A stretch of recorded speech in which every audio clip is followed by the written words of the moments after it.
Respira fundo por um instante e pense comigo. Em um mundo cada vez mais acelerado, cheio de pressões, perdas e incertezas, existe uma pergunta silenciosa que muitos evitam fazer a si mesmos. Será que ainda sabemos gostar de viver? Talvez você esteja cansada.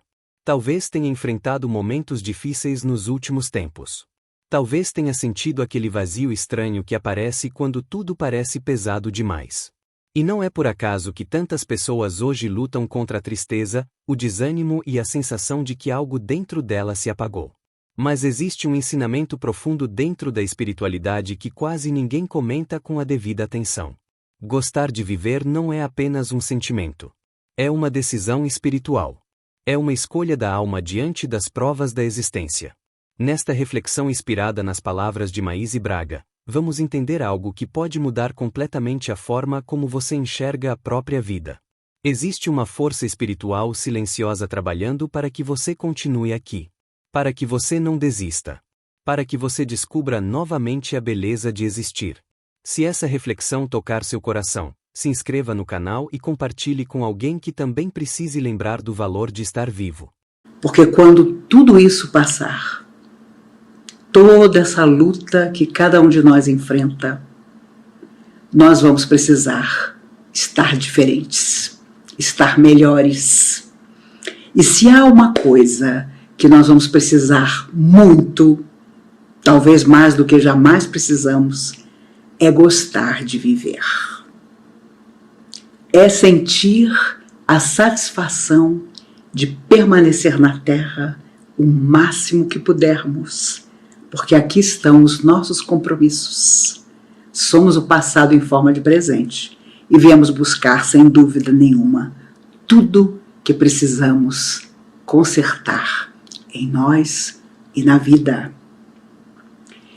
Quando nós chegamos à doutrina espírita, e raros de nós chegaram pelo nascimento numa família espírita, nós nos surpreendemos com a quantidade de estudo e de trabalho que a doutrina espírita nos oferece.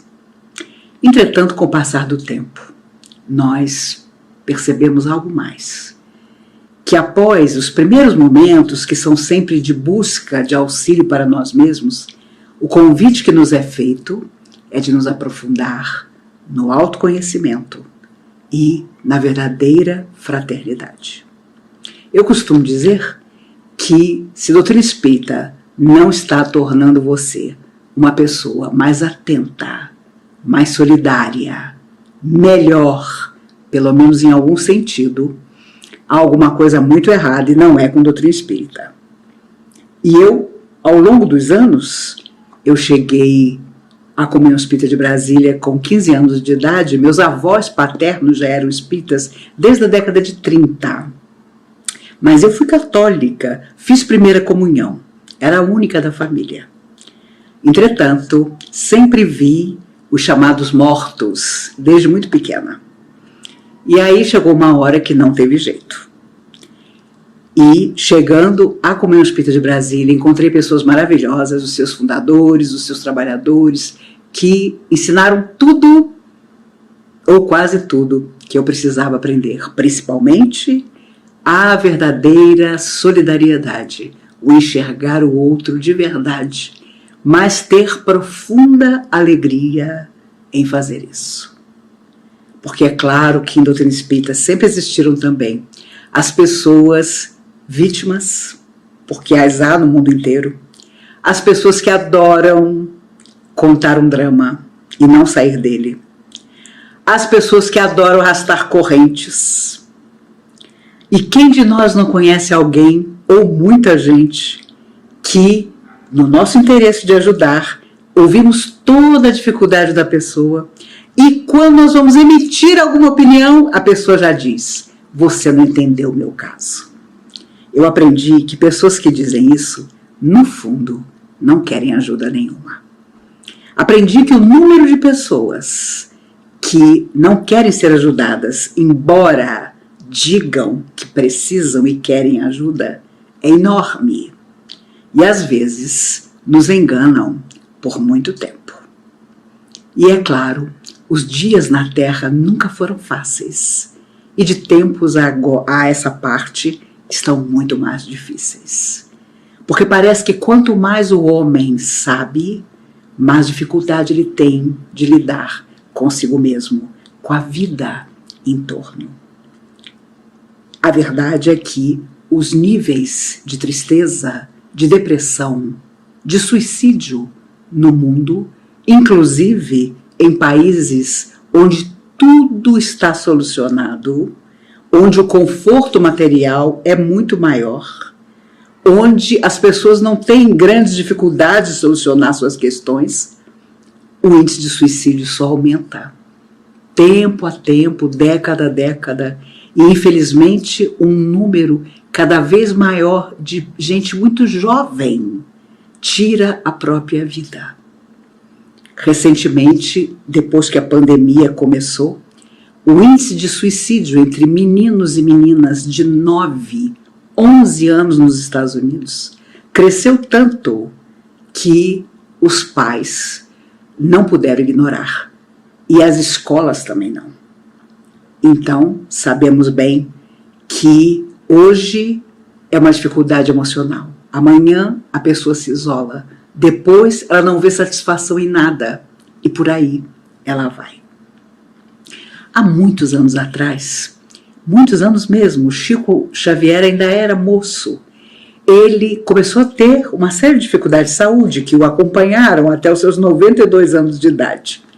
Mas ele ia muito a médicos. Os médicos, naturalmente levado por amigos, os médicos começaram a dizer a ele que as dificuldades dele eram praticamente intransponíveis, que ele não encontraria solução, nem para o seu olho doente, que já estava praticamente cego, nem para a sua fragilidade física, que volta e meia chamava a sua atenção e lhe trazia uma série de lutas. Ele teve angina praticamente a vida toda. Tenho amigos que já tiveram crise de angina e costumam me dizer que até hoje se surpreendem em que uma pessoa como Chico Xavier tenha suportado as crises de angina. Porque dizem eles que quando vem a crise de angina, você tem vontade de esmurrar a parede. Tamanha a dor que a crise de angina provoca no seu coração. E o mal-estar no corpo inteiro é impressionante. Mas naquela época, o Chico ainda era bem moço, entretanto, o prognóstico dos médicos nunca era bom. E Emmanuel começou a reparar que ele, Chico, estava assim, extremamente desanimado. Ele começou a não ter vontade de comer, ele começou a se isolar um pouco, e era a última coisa que ele podia fazer, porque a sua tarefa estava totalmente ligada ao contato com as pessoas necessitadas de toda a parte que o buscavam e que o buscaram a vida inteira. Ele, Emmanuel, começou a reparar nas refeições do Chico. O Chico comia um pequeno pedaço de pão, deixava todo o resto. Alguém lhe oferecia o seu biscoito favorito, ele declinava. Não se alimentava direito, um dos sintomas. Emmanuel pensou, preciso fazer alguma coisa. Isso o Chico contou muitos anos depois. E começou então, desde cedo, num determinado dia, disse a Chico, hoje vamos passar o dia inteiro juntos. E os próximos dias também. Porque eu vou acompanhar todo o seu dia a dia, no seu trabalho, quando você volta para casa, as suas refeições. Eu quero que você retome o seu gosto de viver, a sua alegria de viver, antes que a situação fique mais difícil. E assim foi. Desde a hora do café, quando Chico olhava para o café, olhava para o pão, com aquele olhar assim meio desgostoso, Emmanuel não se dava por achado. Coma. No trabalho, o tempo inteiro, qualquer emoção diferente, qualquer pensamento de tristeza, Emmanuel aparecia na hora e dizia, pense positivo, o que você está fazendo, que pensamento é esse? Então, durante semanas, Emmanuel praticamente controlou tudo que o Chico fazia, tudo que ele pensava, tudo que ele comia. E de manhã cedo, vá caminhar. O Chico cedinho, acordava muito cedo, porque tinha que estar cedo no trabalho. E quando começava a caminhar, Emmanuel já aparecia. Olha, Chico, que árvore linda. Olha aquele passarinho ali, fazendo ninho na árvore. Olha a passarinha já organizando o ninho para que nasçam os filhotes. Que coisa linda, não é, Chico? Emmanuel, que nunca foi muito de dizer palavras boas para o Chico, ao contrário, era um mentor rigoroso, começou o tempo inteiro a chamar a atenção do Chico para todas as belezas, todas as alegrias, todas as cores que a vida tinha. E muitos anos depois, o Chico contou esse episódio. Ele disse que houve momento em que realmente os médicos, de forma tão incisiva, diziam a ele que ele nunca teria saúde nenhuma, que ele acreditou que brevemente estaria afastado de todos que amava e principalmente da tarefa que ele sabia que tinha que desempenhar. E quando as pessoas diziam, mas Emmanuel é muito rigoroso com você, Emmanuel te dá muita bronca, vive com essa disciplina toda em cima de você, ele então contou essa história, dizendo que naquelas semanas ele pôde entender, ele pôde sentir o carinho de Emmanuel por ele e a preocupação de Emmanuel para que ele tivesse um outro olhar, um novo olhar para a vida, para que tudo mais ficasse em segundo plano e ele pudesse perceber que ainda viveria muito. Quando ele tinha 32 anos, ele teve uma crise, talvez uma das primeiras crises de angina, em que o coração doía tremendamente e parecia que ia sair pela boca. E ele sentou-se no degrau da cozinha que levava ao quintal, sentindo dor e, obviamente, quando você sente alguma coisa no coração, a sua respiração imediatamente começa a ficar alterada. E ele começou a buscar o ar sem conseguir fazer entrar o ar nos seus pulmões. E Emmanuel então apareceu e disse a ele, você está fazendo o que aí, Chico? E o Chico botou a mão no peito e disse, eu estou morrendo, o senhor não está vendo? Eu estou morrendo. Eu quero perguntar uma coisa, se eu morrer, o senhor me recebe? Na verdadeira vida? Emmanuel, com a maior tranquilidade, disse ao Chico, olha, eu tenho uma reunião. Se você morrer, eu não vou poder te receber, porque eu tenho uma reunião. E desapareceu. Imagine, você vê o seu mentor espiritual, você tem 32 anos, você está sentindo falta de ar, você pergunta a ele se ele vai receber você do outro lado da vida, e ele diz que tem uma reunião e desaparece. Ele ficou 10 vezes pior em questão de segundos. Aparece Sheila. Chico, o que você está fazendo sentado nesse degrau? Irmã Sheila, eu estou morrendo. Emmanuel já apareceu e disse que não pode me receber se eu morrer. A senhora me recebe? Irmã Sheila disse, meu filho, eu tenho uma reunião com Emmanuel. Não vou poder te receber também. E desapareceu.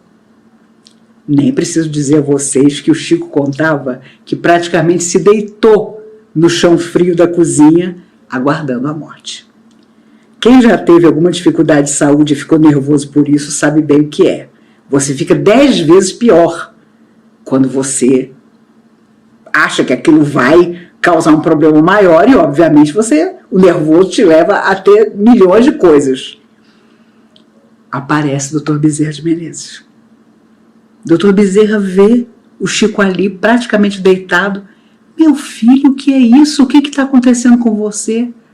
Dr. Bezerra, olha, eu estou morrendo. Eu não consigo respirar, o meu coração dói como se fosse sair pela boca. Emmanuel já esteve aqui, disse que não pode me receber se eu morrer. Irmã Sheila tem uma reunião com ele. E o senhor? Dr. Bezerra sorriu e disse, meu filho, eu não sei se eu posso te ajudar, mas quem sabe?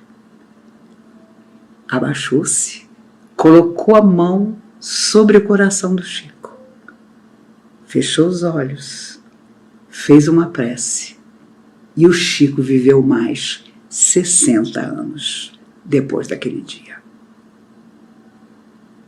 60 anos. E viveu da melhor maneira possível, fazendo todo o bem que podia e cumprindo integralmente a sua missão.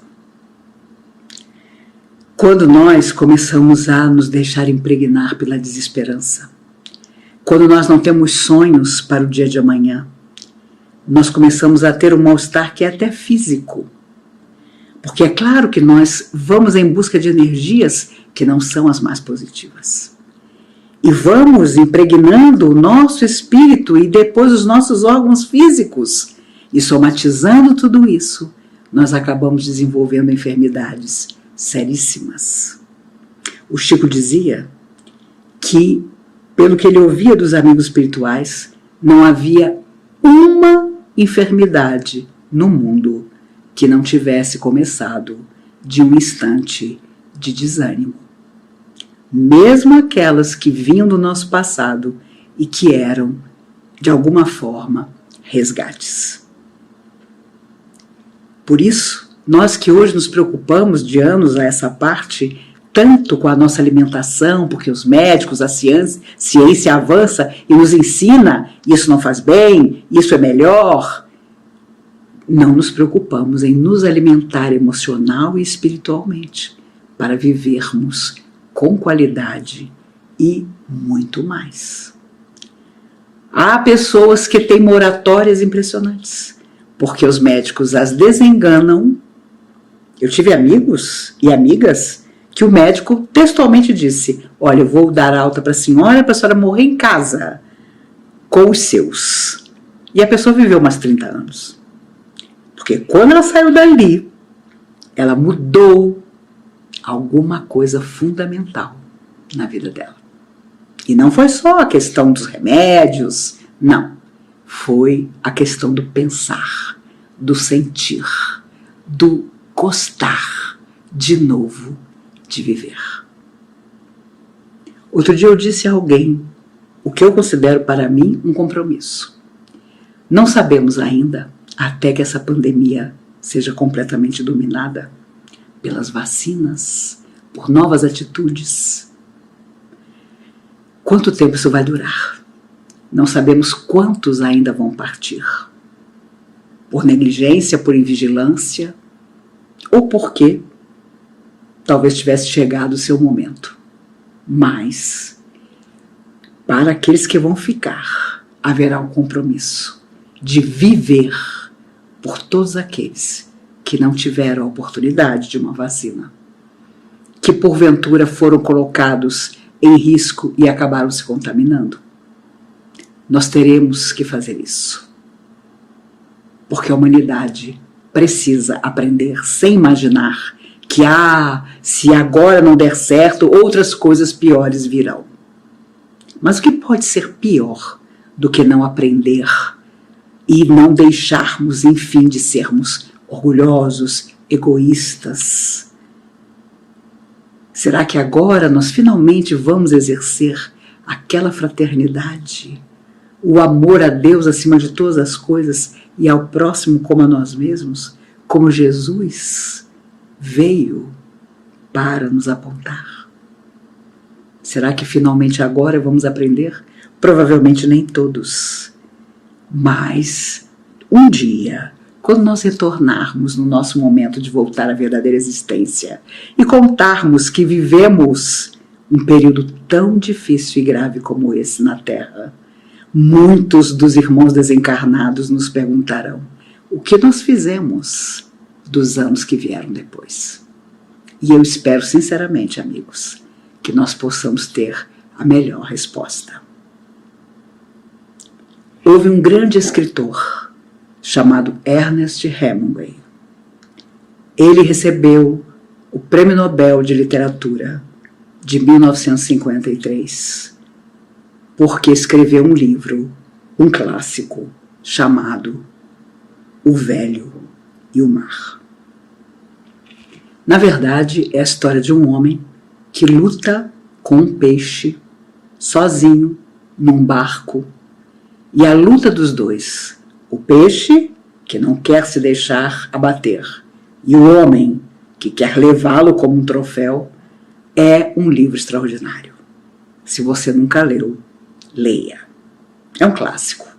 Foi levado por Hollywood ao cinema e o ator que fez o pescador foi um grande ator da época, Spencer Tracy. Já morreu em 1969, morreu há muitos anos. Mas ele recebe o Prêmio Nobel de Literatura. E era um sonho, como o de todo escritor, receber aquele Prêmio Nobel. Entretanto, a partir daí, ele que era um jornalista famoso, ele que era um homem emérito, ele cobria guerras, tinha uma capacidade de colocar em palavras os pensamentos, as emoções, as entrevistas que fazia, como raramente se via. A partir daquele recebimento, em que o mundo inteiro o homenageou, ele passou a se atormentar. Porque ele queria de novo escrever uma obra-prima como aquela. E algo em seu coração dizia que ele nunca mais conseguiria. Esse foi o seu tormento. Ele deixou de ser feliz. Ele mal conseguiu aproveitar aquele momento único de glória em que o mundo inteiro olhava para ele, admirando o seu gênio.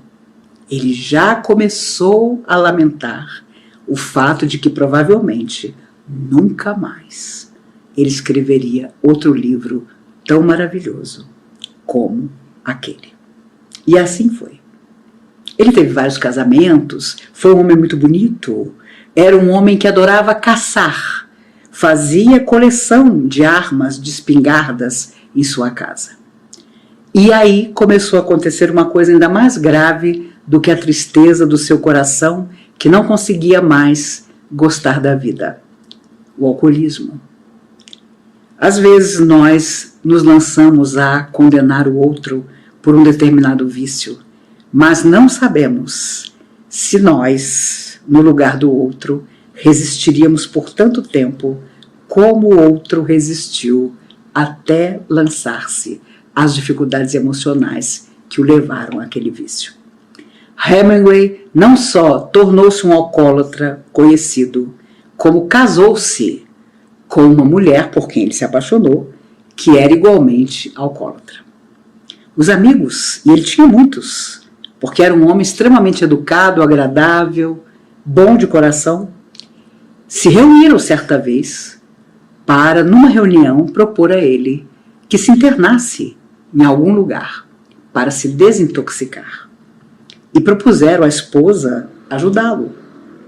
A esposa, com a maior sinceridade, disse: eu não posso fazer nada, porque ele perdeu o gosto pela vida. E eu, igualmente, eu também sou igual. Por isso eu também bebo muito e eu não vou obrigá-lo a nada que ele não queira. E ele se internou várias vezes, porque chegava um momento em que ele ficava insuportável, ninguém conseguia estar ao lado dele. Depois da sua última internação, onde ele ficou algum tempo, os amigos viram tanta melhora nele, ele estava magro, bem disposto, que o convidaram para que ele fosse à sua casa de campo e lá permanecesse por algum tempo, para recuperar-se completamente. E ele disse: vocês têm toda a razão. Lá no campo, eu estou no lugar onde gosto, eu vou estar lá com vocês, me visitem, eu estarei lá com a minha mulher, vamos estar animados, quem sabe eu começo a escrever um outro romance. Entretanto, ele voltou a beber escondido. Mal havia saído da clínica de reabilitação. A esposa não tomou providência nenhuma. Ela gostava demais dele, até para contrariá-lo. E certa manhã, em 1961, quando ela sai para uma caminhada, ele diz a ela: não se preocupe, hoje acordei animado. Vá para sua caminhada, depois tomaremos café juntos. Quando ela voltou, ele havia tirado a própria vida com a sua espingarda favorita. não suportara, não simplesmente o alcoolismo, não simplesmente a frustração que carregava no coração, não o sonho que nunca se realizou de escrever um outro romance premiado, mas o que ele tinha perdido, gostar de viver. Ele que adorava aventuras, ele que se voluntariava como jornalista correspondente em todas as guerras do século XX, havia sido vencido por si mesmo.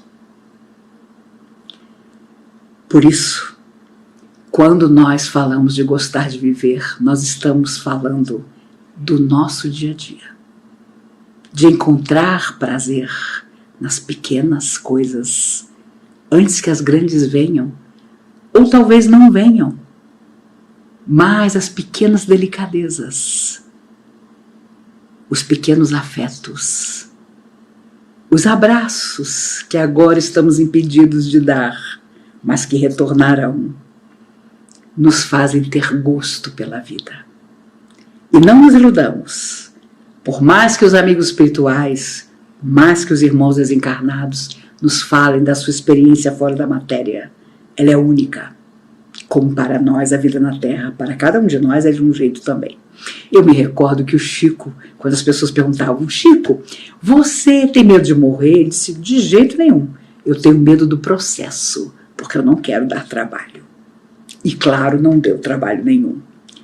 Entretanto, ele dizia, olha, só tem uma coisa que às vezes eu observo.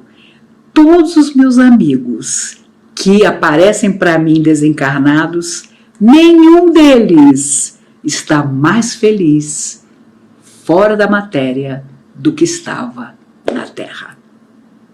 Há alguma coisa que falta, dizia o Chico, e talvez sejam as alegrias que só na Terra nós temos. E é verdade.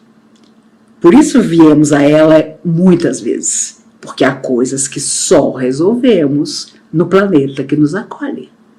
Hoje a Terra, provavelmente 1000 anos, 2000 anos atrás, ainda a Terra. Um dia, outro lugar. Há muitas moradas na casa de meu Pai, afirmou Jesus, inesquecível. Mas sem alegria, meus amigos, sem bom humor, não dá. Porque aí as energias menos nobres nos acham com facilidade. Nós somos o passado em forma de presente. Então, se entramos em sintonia com um pensamento negativo, aquilo às vezes nos acompanha o dia inteiro. E volta e meia, o nosso pensamento retorna à lembrança menos feliz. Relatos de André Luiz, nas obras maravilhosas que ele psicografou através do Chico, aos montes. Não só contando a própria história, mas a de tantos. Quando você entra em sintonia com aquilo que pode recuperar a sua emoção, tudo melhora. Você com alegria se recorda até das dores que você viveu. Mas quando você deixa cair a sua vibração, aquilo vai como uma bola de neve. Por isso os próprios psicólogos nos lembram que começar um processo depressivo não é difícil. Sair dele leva muito tempo. Há quem se compraz em estar triste. Há quem fique satisfeito em só falar de dificuldades. Há quem só telefone para o outro para contar verdadeiras tragédias, dramas. E há quem, apesar de tudo que passa, tem sempre a boa palavra. Eu sinceramente desejo que sejamos todos assim.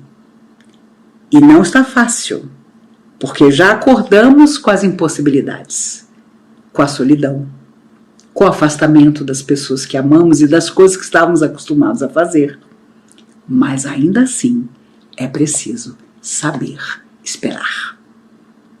A humanidade atravessou tantas coisas, atravessou guerras, e por mais que pareça que não, depois de tudo isso, sempre existiram aqueles que falaram de esperança, quando outros se deixaram levar pelo infortúnio, mas teriam se deixado levar de todas as maneiras, não só por causa de alguma coisa grave que tivesse acontecido. Lembram-se de Maria e Marta.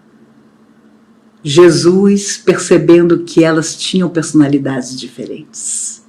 Uma, quando Jesus chegava, sentava-se próximo a ele para ouvi-lo, embevecida com as histórias que Jesus contava. A outra ficava contrariada, porque havia muito trabalho, havia muita coisa a fazer. Havia pão a sovar, havia água a buscar no poço, e a irmã estava ali, parada, embevecida. Jesus percebia claramente que o coração de uma havia escolhido alimentar-se da palavra extraordinária de Jesus, enquanto a outra também tinha fé, mas estava sempre ocupada com o que achava que precisava fazer. Entretanto, quando o irmão delas, Lázaro, morre e Jesus estava em viagem, as duas estão juntas quando Jesus chega e dizem em uníssono: Senhor, sabemos que se aqui estivesses, nosso irmão estaria vivo. A mesma fé, maneiras diferentes. Se algo eu podia desejar a todos nós, é que a mesma fé, aquilo que nos diz mesmo na hora mais difícil, que tudo vai acabar dando certo, nos envolva a todos, mesmo que pareça que não. Mesmo que alguém tão chegado ao seu coração diga que não. Thomas Edison há semanas tentava fazer acender a pequena lâmpada no centro da mesa. E numa madrugada, exausto, ele ouviu seu melhor amigo dizendo: desista agora desse invento. Com certeza, cabe ao homem viver à luz de velas para sempre. Eu anotei aqui 700 experiências que você fez e que não deram certo. Imagine você de madrugada, escutar do seu melhor amigo que aquilo ao qual você dedica a sua vida não vai dar certo. Entretanto, Thomas Edison era um daqueles que veio à Terra para nunca desistir. Ele então diz ao amigo: agora é que eu não vou desistir, porque você já tem anotado aí as 7 coisas que eu fiz, que eu experimentei e que não resultaram em nada. Agora é que eu não vou desistir. E 2 noites depois, a lâmpada no meio da mesa se acende e muda a face do mundo para sempre. Ele adorava viver, Thomas Edison. Ele era amigo de Henry Ford. Aconselhava Henry Ford, que Henry Ford, miliardário, só pensava em construir carros e carros e carros e ficar cada vez mais rico e aí por diante. Os dois eram amigos. Passavam tardes pescando, conversando, mas como espíritos eram bem diferentes. Os dois inteligentíssimos, mas os amigos espirituais dizem que Thomas Edison era alguém muito especial. E que, no mundo espiritual, ele, Graham Bell, que inventou o telefone, estão juntos em pesquisa para voltar juntos à Terra numa próxima existência e trazer para a Terra, através de um aparelho, que com certeza será um aperfeiçoar do computador, a possibilidade de que entremos em contato com aqueles que estão fora da matéria e os vejamos e conversemos com eles. Já imaginaram que será isso no futuro? Que extraordinário! Só pensando nisso já nos dá um gosto de viver e de imaginar que daqui a muito tempo nós vamos poder voltar à Terra e viver situações extraordinárias como essa. Quando retornamos à verdadeira existência, em algum momento, uma vez recuperados, nos perguntarão: o que nós fizemos? Como foi a nossa vida? Tudo aquilo que nós pudemos colocar no coração do outro vai falar de nós. Hoje, que a juventude, ou a saúde, ou as possibilidades parecem tornar distante o nosso instante de desencarne, isso não nos preocupa. mas num determinado momento estará conosco. Que notícias conta Maria Dolores através de Chico Xavier, que ela ouviu os mentores perguntarem a ela: que notícias, minha irmã, você traz do mundo? Que notícias você nos traz dos abandonados, dos sofridos, dos esquecidos, daqueles que vagavam nas ruas, daqueles que você podia ter ajudado? E ela, impressionada a olhar para dentro de si mesma, diz no final da poesia: Senhor, quando eu te pedir, nunca me deis aquilo que eu mais queira. Eu apenas quisera ser amada, não amara a ninguém. Por isso, meus amigos, gostar de viver é não só aproveitar tudo de equilibrado, de bom, de digno, de nobre que a vida na Terra nos proporciona, mas também corrigir o passado, construindo um futuro.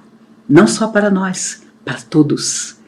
Depois que todo esse momento difícil passar, estivermos de novo portas adentro da casa espírita para receber e confortar as pessoas que com certeza procurarão doutrina espírita, que sejamos ainda mais fraternos, mais generosos, que nossos olhos possam olhar no fundo dos olhos do outro e dar a ele a certeza de que, seja qual for o problema dele, aquele problema encontrará a solução.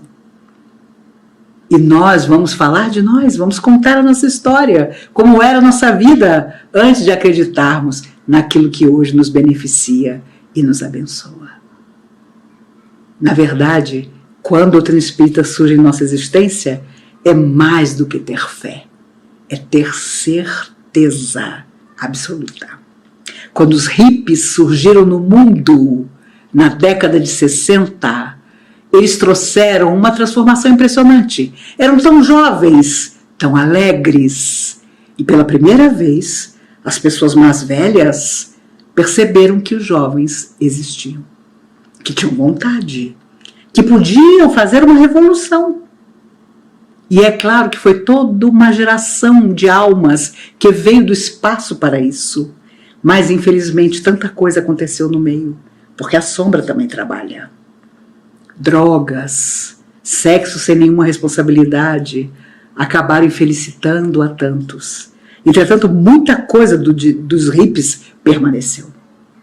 Na década de 60, 70, os direitos civis começaram a ser uma obrigação. As pessoas começaram a questionar as diferenças. Por que racismo? Por que não aceitar o outro? Por que ter qualquer tipo de intolerância ou preconceito? Isso era um pensamento hippie. Houve um acampamento que os hippies tiveram por 16 anos e que era o único nos Estados Unidos, na verdade no mundo, que recebia jovens com deficiência. As pessoas com deficiência não existiam, nem para suas famílias. Elas se escondiam em casa. E eles abrem esse acampamento que durou anos, e dali tanta coisa extraordinária surgiu, porque então quando eles passaram a se encontrar, não mais no acampamento, mas se tornaram amigos, e foram para as ruas da Europa, dos Estados Unidos, para falar de acessibilidade. Como é possível, numa cadeira de roda, você subir degraus? E tanta coisa extraordinária aconteceu. E eram hippies que simplesmente gostavam de ter alegria e queriam que muita gente fosse alegre, de preferência todo mundo. Por isso, eu me recordo bem, na época dos meus avós espíritas, eu era muito pequena, mas o espírita era de uma, vamos dizer assim, seriedade exagerada. Meu Deus, qualquer sorriso era olhado assim meio com desconfiança. Qualquer manifestação, nossa, fulano é meio perturbado. E hoje sabemos que não é nada disso. que as almas amigas gostam de estar conosco, não só porque significamos trabalho para elas, mas também satisfação de nos ver avançar, como elas avançam também. Uma vez o Chico, morto de dor nos olhos, Dr. Bezerra aparece de madrugada e ele diz: "Ô, Dr. Bezerra, eu sei que eu não sou nada, eu sei que eu sou um burrico, um burro de carga, mas pelo amor de Deus, o senhor pode me ajudar porque eu estou alucinado de dor no olho." E Dr. Bezerra, como bom cearense, deu uma risada e disse: "Meu filho, se você é um burrico, o que sou eu?" "O senhor", disse Chico, "é um veterinário de Deus, me ajude, por favor." E Dr. Bezerra, sorrindo, colocou a mão sobre o olho do Chico. A dor desapareceu. Meus amigos, como dizia o grande Vinícius de Moraes, é melhor ser alegre que ser triste. Alegria é a melhor coisa que existe. É assim como a luz no coração. Por isso, façamos o mesmo. Que essa luz se acenda em nós. Que quando dias melhores chegarem, e chegarão para todos nós, nós possamos ser tudo aquilo que nós ainda não somos. Que fique que seja essa a grande lição. Agora eu serei mais do que espírita. Serei um verdadeiro cristão de todas as maneiras. Quando Jesus chegava na casa das pessoas, a alegria das pessoas era imensa. Eles sabiam, mesmo na sua ignorância, que aquele homem trazia simplesmente luz. Por isso, já que Jesus está em nós, já que Ele é o nosso eterno amigo, que nós possamos sempre tê-lo ao nosso lado. Mas não simplesmente como alguém que nós vamos adorar, mas como companheiro de todas as nossas horas. Principalmente quando nós estendermos auxílio àquele que precisa. Vamos combater de todas as maneiras o desânimo, o desalento, a tristeza, a depressão, onde estiverem. Vamos fazer palestra sobre isso, vamos discutir sobre isso, vamos ficar atentos aos jovens, aos pré-adolescentes, àqueles que sofrem bullying nas escolas e não têm coragem de contar em casa. Vamos ser amigos, não só pai e mãe, mas amigos dos nossos filhos e dos nossos netos. E com muita alegria dizer a eles que nós queremos que saibam que podem contar conosco em todos os instantes das suas vidas. Façamos isso. De que adianta ser fraterno nas campanhas Alta de Souza se portas adentro da nossa casa não conhecemos a real alegria de saber, porque sabemos que ali, no seio da nossa família, estão os amores de ontem, mas os cobradores de ontem também. Que haja alegria e que a maior alegria seja um dia nos encontrarmos pessoalmente e não através de uma palestra gravada. Tenho certeza absoluta que tanto eu como vocês, amanhã, estaremos ainda melhores do que estamos hoje. Porque nada nos impedirá de sermos felizes fazendo os outros felizes.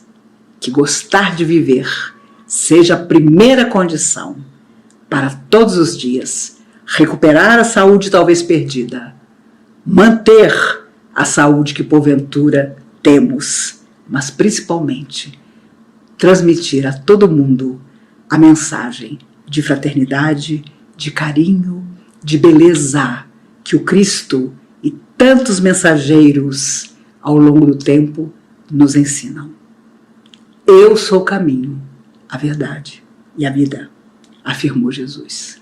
Por isso que nós possamos caminhar com Ele à nossa frente, nos apontando sempre mais uma oportunidade de servir. Que Ele nos guarde e nos abençoe hoje e sempre. No final de tudo, existe uma verdade espiritual muito profunda que essa história nos ensina. A vida na Terra não é apenas um período de provas e desafios. Ela também é uma oportunidade sagrada de experimentar alegrias que não existem em nenhum outro lugar do universo. Muitos espíritos que já partiram dizem algo curioso. Nenhum deles afirma que é mais feliz fora da matéria do que foi quando estava vivendo na Terra. Porque aqui existem experiências únicas. Afetos únicos. Aprendizados que só acontecem enquanto estamos encarnados. Por isso gostar de viver é também um compromisso espiritual. Mesmo diante das dores. Mesmo diante das perdas. Mesmo quando a esperança parece distante. Cada sorriso que oferecemos. Cada gesto de carinho. Cada pequena alegria que cultivamos dentro do coração fortalece a nossa própria alma. E talvez seja exatamente isso que os mentores espirituais esperam de nós. Que não deixemos o desânimo dominar o nosso espírito. Que aprendamos a enxergar beleza até nas pequenas coisas da vida. Porque quando a nossa jornada terminar e retornarmos ao mundo espiritual, uma pergunta certamente será feita. O que você fez com a oportunidade de viver? Que possamos responder com serenidade que tentamos amar mais. Ajudar mais. E principalmente valorizar cada dia que recebemos. Se essa mensagem tocou o seu coração, compartilhe com alguém que esteja precisando de esperança. E escreva aqui nos comentários o que ficou no seu coração depois dessa reflexão.